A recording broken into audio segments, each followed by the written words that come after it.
Olá, amigos telespectadores, amigas telespectadoras do programa Joaquim Alessi, caros internautas que nos assistem pelas redes sociais, pelo Facebook, Instagram, daqui a pouquinho no YouTube, também pelo site do jornal abcreporter.com.br, pela TV Grande ABC, canal 3 da NET São Caetano do Sul. Começa a edição desta quinta-feira, 17 de outubro de 2019, e a gente começa esta edição com o bloco Saúde do Homem, que normalmente é exibido às sextas-feiras, mas por uma adaptação aí da programação, a gente mudou para hoje, quinta-feira. Semana que vem volta na sexta-feira normalmente. E olha, tem uma entrevista muito legal com o professor Dr. Marcos Tobias Machado, da clínica Uroproctor, no Parque Cerâmica, Espaço Cerâmica, em São Caetano do Sul, também médico do Hospital São Luís, São Caetano, da Redditor, né? Professor da Faculdade de Medicina do ABC, especialista em cirurgia robótica. O Dr. Marcos Tobias tem muitas informações importantes nessa entrevista que eu quero que você assista. Até já!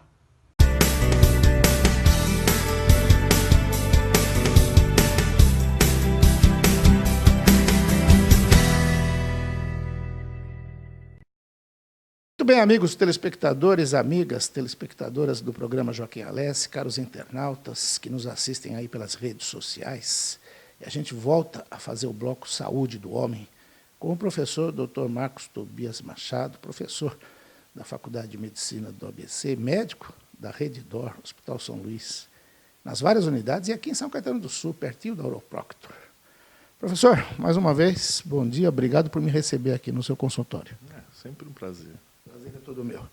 Na entrevista passada, o senhor estava abordando a questão da cirurgia robótica de uma forma geral, fez um breve histórico, e no final o senhor falou que a gente poderia falar num próximo programa a respeito da utilização da robótica nas cirurgias de urológicas. Vamos abordar um pouquinho esse aspecto? Sim. Na verdade, a urologia foi pioneira na robótica, né?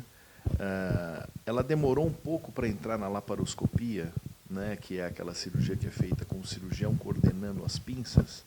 Né, a ginecologia tomou a frente, depois veio a cirurgia geral, com as cirurgias de vesícula, hérnias. E a última a entrar foi a urologia, porque são cirurgias extremamente complexas.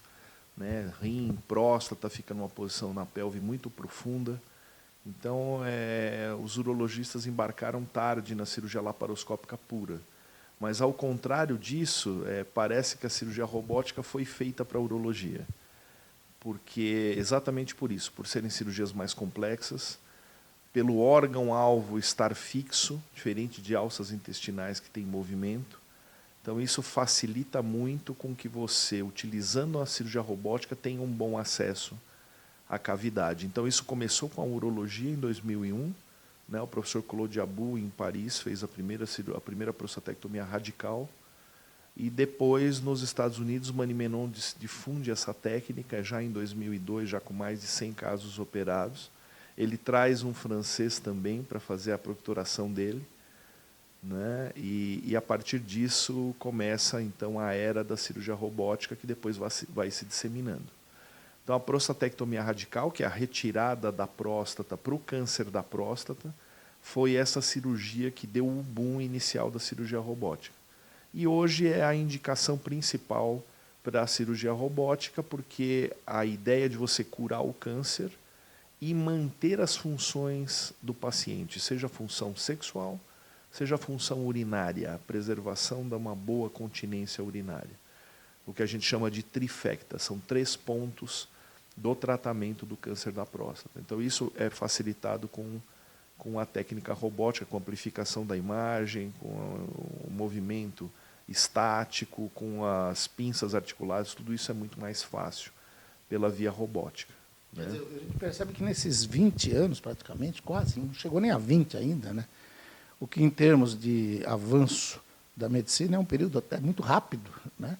E nesses 20 anos, houve uma verdadeira revolução. Porque há pouco mais de 20 anos, quando se falava em cirurgia da próstata, eu lembro de ter conversado com várias pessoas. Eu trabalhava com um médico em Santo André que teve que fazer uma cirurgia da próstata, isso há uns 30 e poucos anos. E ele ficou desesperado, porque ele falou assim, acaba com você, acaba com a tua atividade sexual, acaba com a tua questão urinária, da incontinência e tal. Hoje, isso aí é história, é coisa do passado mesmo. Na verdade, isso depende de caso a caso, né? Quanto mais extensa é a cirurgia, mais você tem que ressecar tecidos. Os nervos da ereção passam a 2, 3 milímetros da próstata. Então, a gente consegue preservar, sim, em casos onde não há extensão da doença para esses nervos. A questão do esfíncter urinário, a gente preserva sempre, né? Se você tiver uma doença que está infiltrando o esfíncter urinário, a indicação de cirurgia é questionável. Talvez seja melhor você não operar. Então, a gente sempre consegue ter uma continência urinária bastante adequada, e isso a gente está falando num índice de 1, 2% de incontinência com problemas para o paciente. Quer dizer, 98%, cada 98 de 100 ficam perfeitos. Né? Tem uma incontinência por um tempo, que normalmente fica entre 3 e 6 meses, e depois de 6 meses normalmente tem um bom controle urinário. Já a ereção vai depender da idade, né? Se o indivíduo tem ou não tem uma potência boa antes da cirurgia, e dessa extensão de ressecção. Se você consegue preservar pelo menos um nervo, você tem a função sexual boa, né? Se você consegue preservar um nervo de um lado e um pouco, porque o nervo são fibras, não é uma fibra só, são várias fibras. Consegue preservar um pouco do outro lado e um completo, isso aumenta a chance. E se você tem a preservação dos 2 nervos, aí você tem mais de 80% de chance de preservação. O problema da ereção é que pode demorar um tempo para recuperar. Pode levar até 2, 3 anos o tempo de recuperação, porque existe um trauma desses nervos. E aí esses nervos vão desinflamando. Também tem a parte psicológica da função sexual. Então aí tem uma série de outras coisas que estão envolvidas. Mas de uma maneira geral, a gente consegue ter aí pelo menos 70% de trifecta, que é a cura do câncer, controle urinário e atividade sexual presente nesses pacientes. E quando a gente fala em cura do câncer, a gente sempre imagina o paciente mais idoso, que talvez seja normal, mas não. Você tem pacientes jovens que têm esse problema e que têm hoje essa possibilidade de garantir essa vida pós-cirúrgica bastante saudável, né? Não tenha dúvida, né? Assim, a gente tem a faixa etária média dos indivíduos com câncer de próstata 65 anos. Só que eu já operei, o mais jovem que eu já operei tinha 45 anos. E com 50 anos operei muitos.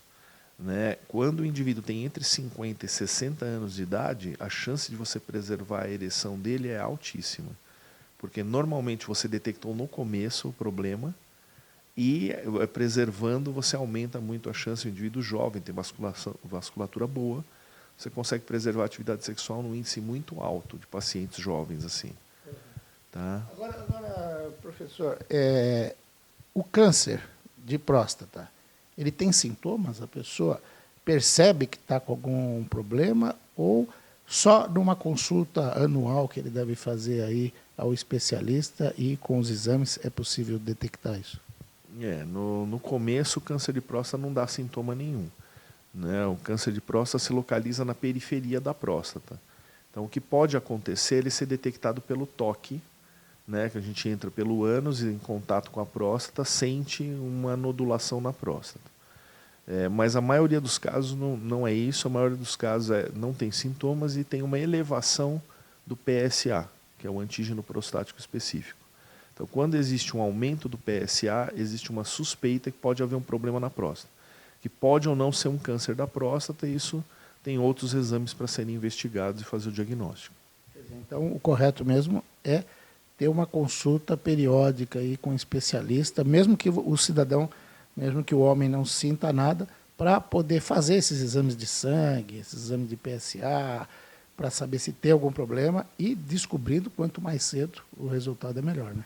Sim, sem dúvida. A gente fala que o câncer da próstata é um inimigo silencioso, né? E existe aí recomendação a partir dos 50 anos de fazer consultas anuais para indivíduos que têm fator de risco, ou seja, indivíduos negros ou com parentes com câncer da próstata, iniciar essa sequência anual a partir de 45 anos.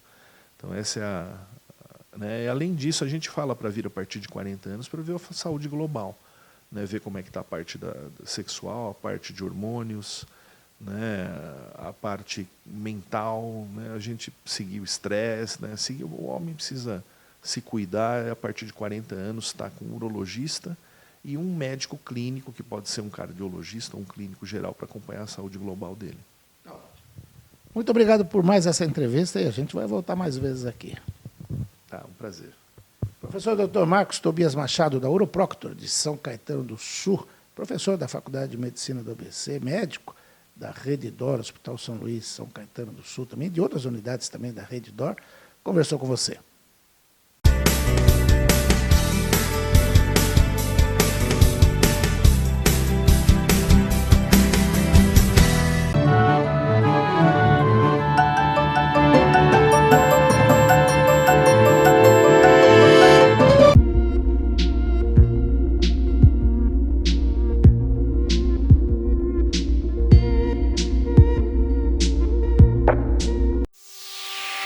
São mais de 46 anos de história marcados pelo compromisso de oferecer ao mercado imobiliário da construção civil no Grande ABC imóveis com alto padrão de qualidade.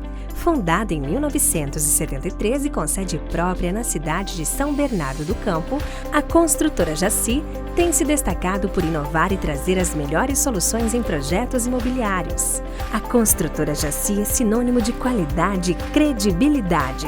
São 35 empreendimentos entregues em nossos mais de 46 anos de história. Quem é da nossa região reconhece de longe nossos empreendimentos. No topo de cada prédio, colocamos com muito orgulho nosso indiozinho feliz. Nós temos orgulho de cada uma das 3.200 unidades entregues em nossa trajetória e isso é que incentiva a continuar. É extremamente gratificante ajudarmos a realizar o maior sonho das famílias, que é a casa própria. Atualmente, estamos preparando o lançamento de 950 unidades distribuídas em 7 empreendimentos imobiliários na região do Grande ABC, o que totaliza 350 milhões em novos lançamentos. Oportunidade para quem quer comprar um apartamento para morar ou investir. Sempre inovando e aprimorando suas técnicas e métodos construtivos, a Jaci visa atender seus clientes de forma exclusiva e diferenciada. Construtora Jaci. Compromisso com a satisfação de seus clientes.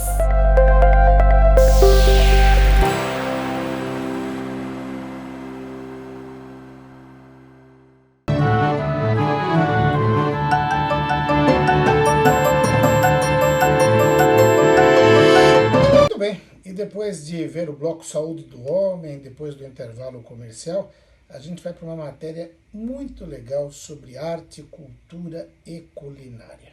Na segunda-feira agora, o governador João Dória lançou no Palácio dos Bandeirantes a exposição Marca da Terra, que pode ser visitada, é só agendar e comparecer. São obras magníficas, fotografias de produtos da culinária paulista para você conhecer. E eles fazem parte do SP Gastronomia, que nesta sexta-feira tem uma atividade aqui no Pavilhão Veracruz, em São Bernardo do Campo, né, que é muito legal. 3 restaurantes, bares aqui da região estão participando, estão entre os finalistas da etapa de São Bernardo. É o Bar do Bolinho, né, o famoso Bar do Bolinho ali do japonês, é o Ami Bistrô da Avenida Kennedy, e aqui em Santo André é o prato que é, o restaurante que é o Família Barberini. São 3 produtos que vocês vão poder degustar amanhã à tarde, né, a partir das 17 horas no Pavilhão Veracruz. E vale a pena conferir essa exposição no Palácio dos Bandeirantes. Vejam aí no vídeo.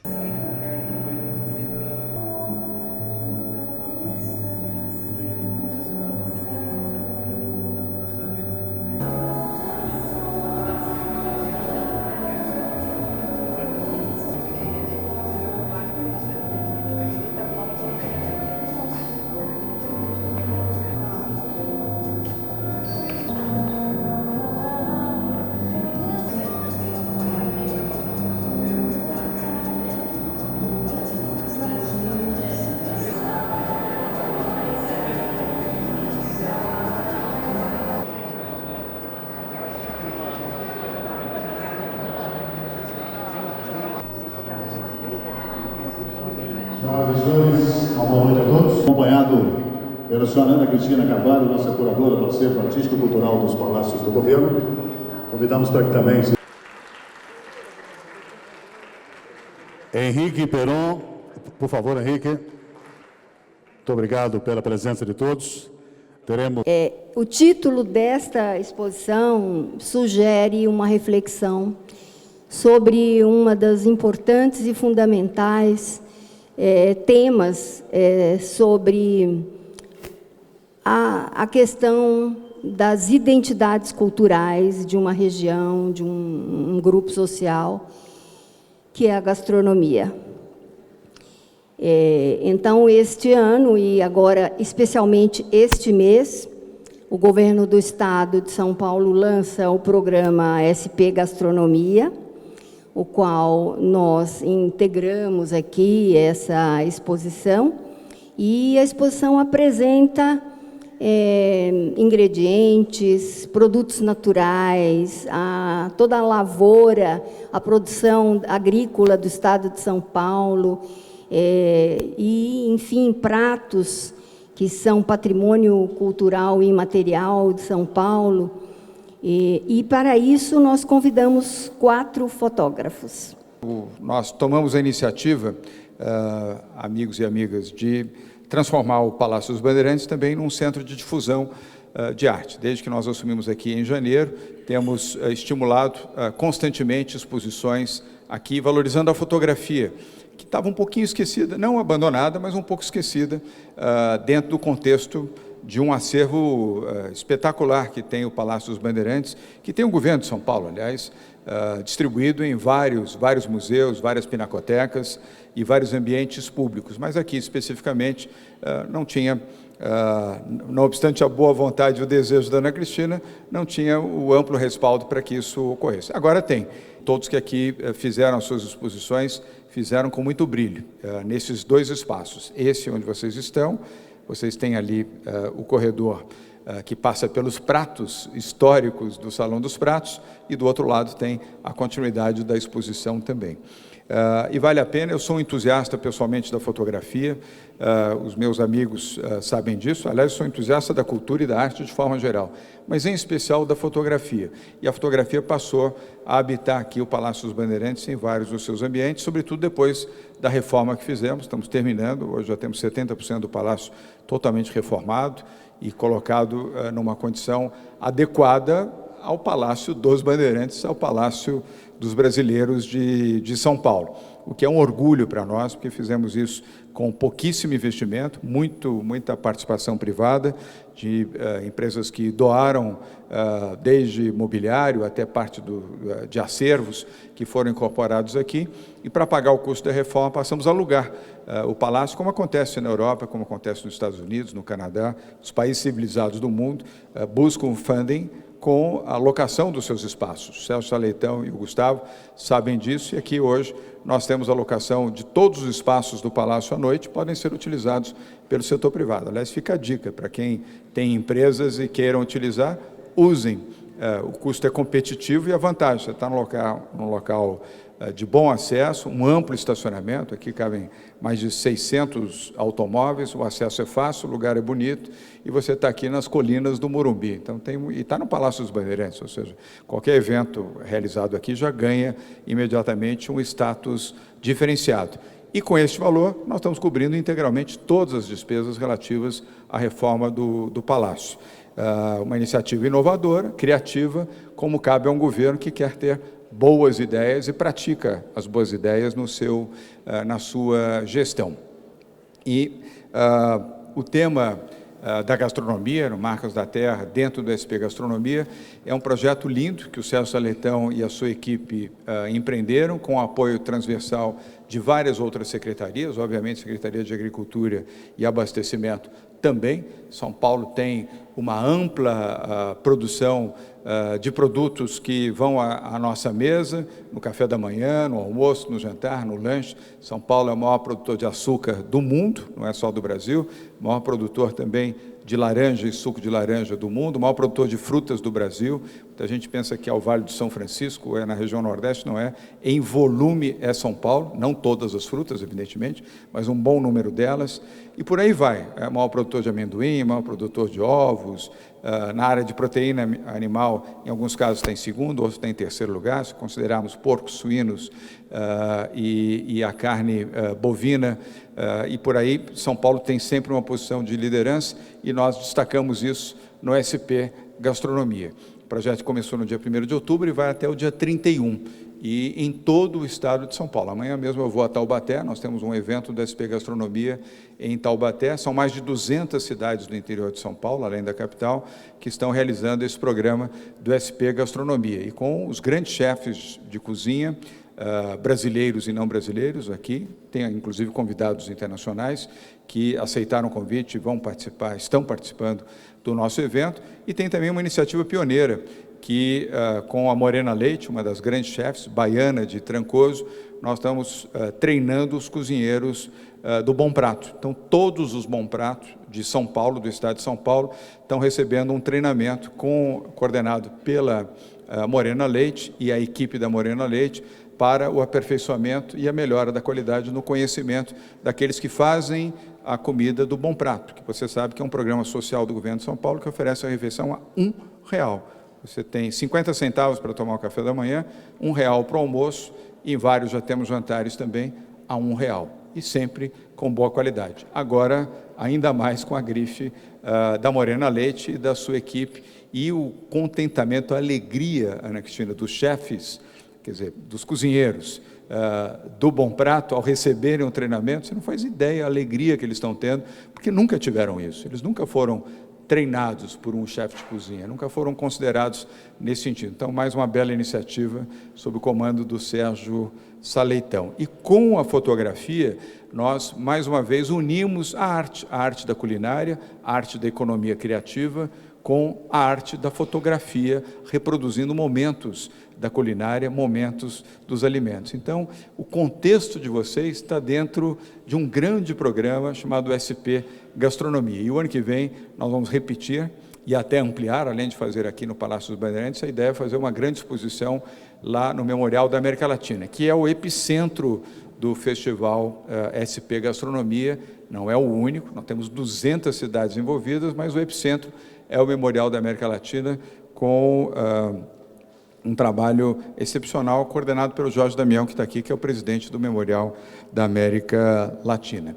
Então, muito obrigado por terem vindo aqui, muito obrigado por terem prestigiado esses 4 brilhantes artistas que aqui expõem as suas obras. Aproveitem para desfrutar, para rever, para fotografar e, obviamente, para comprar também, porque a arte não é só um sentimento institucional, ela é boa quando você também pode adquirir, apresentar na sua casa, no seu escritório, no seu ambiente de trabalho e, com isso, compartilhar a arte com outras pessoas. E é o que nós desejamos também, que vocês tenham muito sucesso na exposição. São 2 meses, se eu não estou enganado, é isso? Durante os próximos 60 dias, aqui no Palácio dos Bandeirantes. O Palácio é aberto aos finais de semana para visitação pública, gratuitamente, por óbvio, e além do que, só aqui trabalham mais de 2.000 pessoas nos diferentes andares e nas estruturas aqui do Palácio dos Bandeirantes. Sem contar que aqui visitam diariamente, são centenas de pessoas que visitam o Palácio, desde chefes de Estado,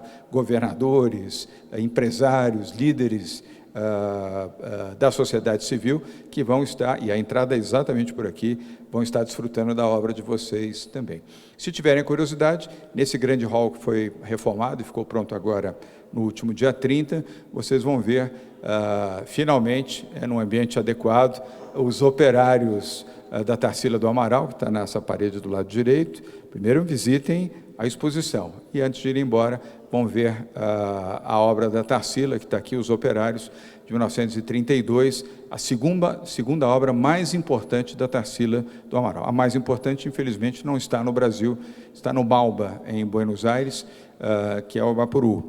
E a segunda obra mais importante está aqui, é do governo de São Paulo, e não deixará de ser do governo de São Paulo em nenhum momento, uma obra que está estimada em 50 milhões de dólares, e agora está aqui visível, disponível para que os visitantes do Palácio dos Bandeirantes possam usufruir dessa obra da Tarsila. E temos mais uma que você sabe que está em restauro e que vai vir para cá muito em breve, talvez 15, 20 dias, e nós vamos anunciar também, tão logo ela esteja restaurada. Foi uma doação que nós conseguimos de uma obra importante, não tanto quanto essa, mas muito importante, da Tarsila, que virá para cá, para esse acervo. E o Palácio Bandeirantes se tornou um centro de difusão de arte, coisa que, acho que desde o tempo do Abreu Sodré, que isso não acontecia, e nós resgatamos. Eu amo arte, vocês sabem disso, sou casado com uma artista plástica, amo a arte, sou colecionador, e acho que é um papel também, independentemente de ser ou não colecionador, é um papel do governador do Estado difundir a arte, apoiar os artistas e dar a eles o espaço e a visibilidade que merecem. E graças à presença de vocês, nesta noite aqui, vocês estão sendo homenageados. E eu finalizo pedindo que vocês ofereçam a Yara Venanzi, ao Delfim Martins, ao Henrique Peron e ao Rodrigo Bari uma calorosa salva de palmas. Eles é que são homenageados hoje aqui.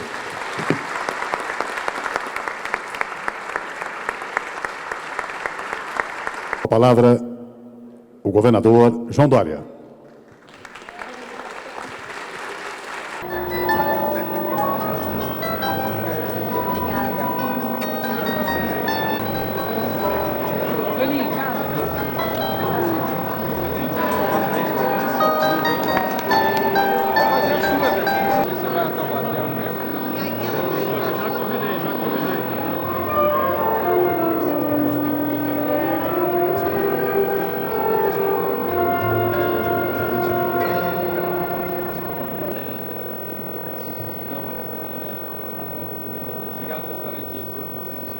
Ela está lá em Roma, eu sou. Obrigado, viu, pela presença e pelo apoio de vocês.